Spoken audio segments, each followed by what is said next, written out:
있습니다. 네. 네, 여론조사 한 가지 덧붙여서 말씀드리면요.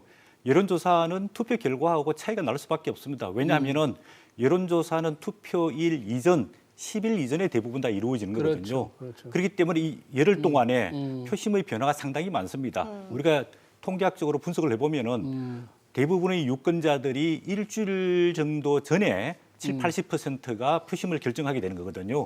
그렇기 때문에 여론조사는 단지 참고용이지 여론조사대로 투표 결과가 이루어진다. 네. 그런 등식은 성립하지 않고요. 예. 또한 여론조사는 우리가 대표성을 가지기 위해서 유권자 샘플 그대로 이제 반영을 하는데 결국은 이제 투표율, 어느 세대별, 네. 어느 지지자들이 투표를 많이 하느냐, 투표율에 따라 가지고 투표 결과가 굉장히 많이 좌우되거든요. 네. 그래서 유권자들도 여론조사는 그냥 참고용으로 할 뿐이지 투표 결정은 본인의 뭐 소신과 판단 네. 기준에 따라서 하는 게 바람직스럽다고 보여집니다. 네. 최근에 이 수도권 격전지에서 뭐 단일화가 이뤄지기도 했는데 이런 게 뭐 막판 변수가 될 수도 있을까요? 네, 일부는 변수가 될 거라고 보여집니다. 왜냐하면 수도권은 전통적으로 한 5% 내외로 결정되는 지역이 상당히 많습니다. 그런 지역이라고 본다면 예를 들어서 무소속 후보자가 여권 성향이냐 야권 성향에 따라서 결과가 상당히 달라질 거라고 보여지는데 예를 들어서 관악 지역 같은 경우에 네. 유기홍 후보와 김성식 후보가 맞붙어 있는데 미래통합당의 김대호 후보가 사퇴를 했단 말이에요. 네. 그렇게 된다면 김대호 후보가 받고 있는 지지층들이 과연 어디로 갈 거냐? 그에 따라 가지고 당락이 결정될 정도로 네. 이 구도라는 게 선거에서 굉장히 중요하게 보여집니다. 네. 전체적으로 이 수도권을 봤고요. 이 PK 지역이라든지 또 뭐 대구 또는 호남 이게 좀 지역별로 나눠서 한번 좀 상황을 좀 설명해 주시죠, 김 교수님. 네. 일단은 PK 지역과 TK 지역은 상당히 달라 보이고요. 일단 TK 지역은 거의 모든 이 지역에서 마지막 지금 과연 김부겸 의원이 생활할 것인가 주호영 의원을 이제 긴급하게 투입하지 않았습니까? 네. 바로 옆 지역구에서 갔습니다. 그런데 현재 나오는 여론조사로는 김부겸 의원이 상당히 어려운 상황으로 보이거든요. 그렇다면 사실상 TK 지역, 대구 경북 지역 같은 경우는 거의 대부분 미래통합당 후보들이 당선될 가능성이 높다. 여기에는 홍준표 후보가 지금 무소속으로 나왔기 무소속으로, 때문에 네. 거기서 선전은 어느 정도냐 이런 점이 관심이고요. 전반적으로 흐름은 코로나19의 직격탄을 받았고 또 그 지역의 대표적인 보수의 아성 아니었습니까? 네. 그런 측면에서 미래통합당 지지로 거의 굳혀져 가는 것 같고요. 네. PK 지역 같은 경우는 혼전이 펼쳐지고 있습니다. 지난 선거에서는 상당히 많은 민주통합당의 후보들이 약진을 했었는데요. 지금은 해수부 장관까지 지냈던 김영춘 후보 같은 경우도 상당히 지금 접전을 펼치고 있거든요. 약진한 후보가 민주당이었죠 그때. 그렇죠. 지난해 20대. 그 당시에 네. 민주당이 상당히 민주당. 약진을 했었습니다. 그렇죠. 그랬지만 지금은 상당히 어려운 접전을 펼치고 있다. 물론 만일의 경우 민주당 문재인 대통령에 대한 지지, 결국은 문재인 대통령이 부산과 경남 출신 아니겠습니까? 양산 을 같은 경우도 김두관 후보가 경남지사까지 지냈고 김포에서 활약을 하다가 갔는데 지금 굉장히 고전을 하고 있습니다. 네. 승패를 알 수 없을 정도의 상황입니다. 네. 그 지역에 시장을 지내신 분하고 지금 나동현 후보랑 같이 경쟁을 하는데 사실은 경력이라든가 그동안의 정치 경험 또 그런 지역의 인지도라든가 봤을 때는 사실은 상당히 큰 격차가 나는 후보들인데도 불구하고 고전을 하고 있는 상황이거든요. 네. PK 지역은 정말로 뚜껑을 열어봐야 될 정도로 아주 네. 팽팽한 결전이 펼쳐지고 있고요.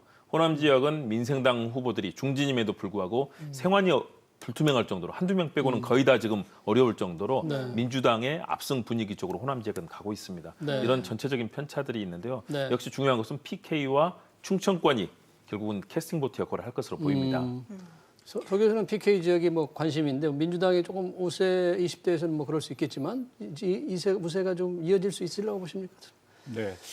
한 2월까지만 해도 부산 경제가 굉장히 어려웠습니다. 네. 또 조국 전 법무부 장관 임명을 해서 부산 민심이 굉장히 네. 많이 돌았었습니다. 네. 그래서 문재인 정권을 심판해야 된다는 분위기가 굉장히 강했는데요. 이 코로나 사태가 터지면서 상당히 이런 게 묻혔거든요. 그래서 민주당 측면에 봤을 때는 지난번 PK가 총 40석인데 그중에서 민주당이 8석을 건졌단 말이에요. 특히 아까 말씀하신 대로 그 노무현 전 대통령 지역인 김해라든지 네. 문재인 대통령 고향이 양산이라든지 또 낙동강 벨트 북쪽과 서쪽 이쪽은 굉장히 서민이 많은 사는 지역인데 이쪽에서 민주당 지지세가 회복되면서 여러 군데서 접전을 벌이고 있는데 네.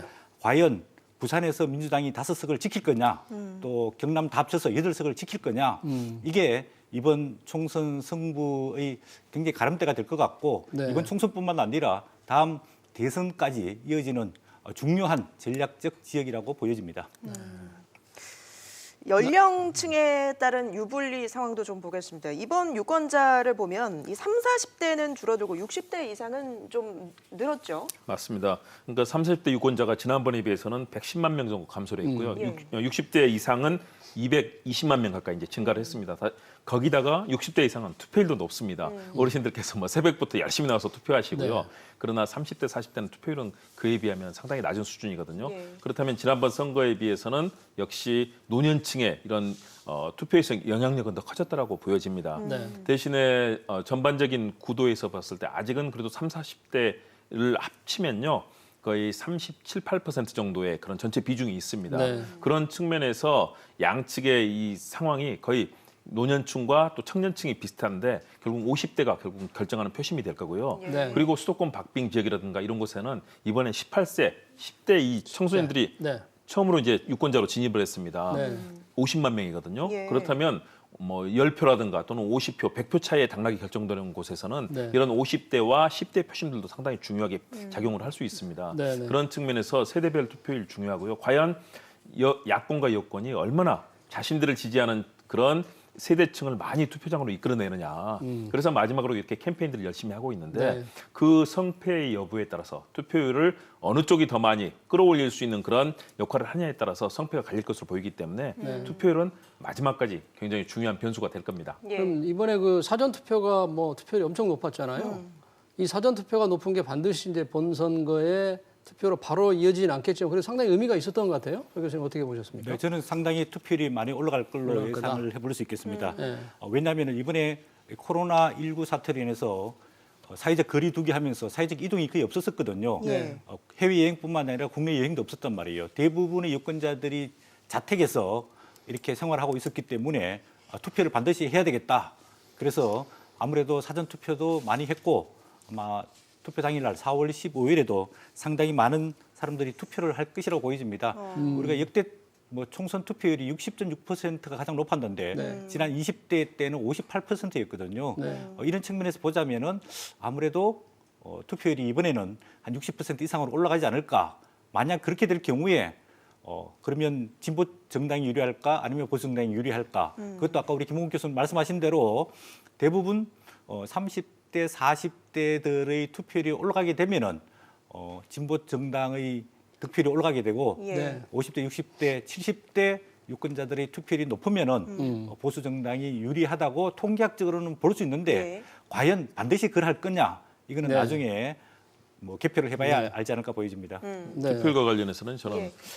그렇게 높지 않을 가능성이 있다라고 봅니다. 왜 왜냐하면 그렇습니까? 사전 투표가 분산 투표의 효과에 그칠 가능성이 커 보입니다. 왜냐하면 그동안에 쭉 할 때도 항상 사전 투표율은 역대 최대치를 경신하면서 계속 높아져 왔거든요. 올라왔군요. 네. 그런데 높아질 때마다 기대했던 것은 투표율도 정말 엄청나게 높아질 거다라고 기대했는데 실제 그렇게 높아지는 비율로 증가하지 네. 않았고요. 이번에 코로나19로 인한 사람들의 두려움이 큽니다. 네. 다시 말해서 선거 당일날 투표일 당일날 갔을 때는 엄청나게 긴 줄, 어떤 때는 50m, 100m 이상 줄을 서야 되고요. 네. 그런 속에서 투표하는 것이 굉장히 위험하다는 그런 생각을 했기 때문에 네. 이번에는 가능한 한 그런 사람들이 몰리지 않는 사전 투표에 가겠다는 그런 인식도 강했고요. 네. 예. 더군다나 선거 날까지 기간이 2, 3일 있지 않습니까? 네. 그 기간 동안에 혹시라도 확진이라든가 주변에 자가격리를 당하거나 이랬을 경우에는 자신의 참정권이 박탈될 수 있다. 네. 이런 우려도 있었던 것으로 보입니다. 그런 측면에서 아무래도 역시 사람이 많지 않은 이 사전투표장에 많이 몰렸었는데요.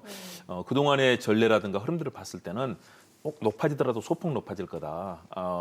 기존에 지난 선거 투표율이 이제 58%였는데 그것도 굉장히 높은 투표율이었거든요. 그 당시는 국민의당이라는 제3의 정당과 함께 막 치열한 경쟁이 펼쳐졌는데 이번에는 사실상 투표에 대해서 관심을 기울일 수 없는 깜깜이 선거로 많이 진행이 됐습니다. 네. 예. 그런 측면에서 봤을 때 유권자들이 충분하게 후보가 누군지, 그다음에 그 어떤 정당에서 내놓은 후보인지, 특히 비례 정당 같은 경우는 뭐 48.1cm, 35개 정당 예. 가서 알 수도 없어요. 예, 네. 투표에서 이름도 봤는데 헷갈리고. 네. 유권자들께서는 고개를 갸웃갸웃하시면서 네. 이게 어떤 정당인지 이렇게 하시는 예, 모습들 예. 많이 또 봤는데요. 1, 2번이 없거든요. 그러다 보니까 3, 4번 붙어 있는데 많이 헷갈리더라고요. 그러니까요. 그런 네. 측면에서 저는 투표율이 생각보다 높아지진 않을 거라고 저는 그렇게 판단하고 있습니다. 예, 코로나 총선 상황 속에서 이 재난지원금 얘기가 많이 나오고 있는데 여야를 불문하고 너도 나도 경쟁적으로 많은 말들을 쏟아내고 있는 것 같습니다.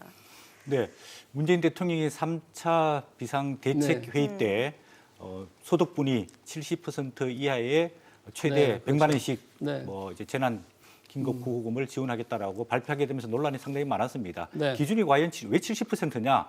그럼 70% 소득 기준으로 하게 되면은 우리 중위소득이 보통 이제 475만 원 정도 되는데 네. 그럼 그 기준에서 상위 20% 어떻게 네. 설정할 거냐 이 논란이 굉장히 많았었거든요. 그러다 보니까 통합당의 황교안 대표가 그렇게 하면 복잡하니까 네. 오히려 전 국민에게 50만 원씩 1인당 50만 원씩. 1인당 50만 원씩 다 지원하도록 하자 이렇게 네. 논란이 커지고 있고요. 네. 정부에서는 이제 추경을 마련해 가지고 총선 이후에 아무래도 지원을 하자 이렇게 네. 이야기하는데 김종인 통합당 총괄선대위원장은 그렇게 하면 시점이 너무 늦으니까 예, 예. 대통령이 헌법 76조에 따라서 긴급 재정 명령을 통해 가지고 빨리 지급하도록 하자 네. 이런 논란이 계속 벌어지고 있는데 예. 어느 당이 좀 유리하게 진행이 됐다고 보십니까? 이거는 어쨌든 간에 정부와 여당이 네. 키를 쥐고 있는 문제이기 때문에 이 프레임 속에 여당이 상당히 실효적인 덕을 많이 받고 이걸 따라가면서 그 대책 마련에 있는 뭐 통합당이 조금 뭐 표를 잃었지 않을까 이렇게 보여집니다. 네.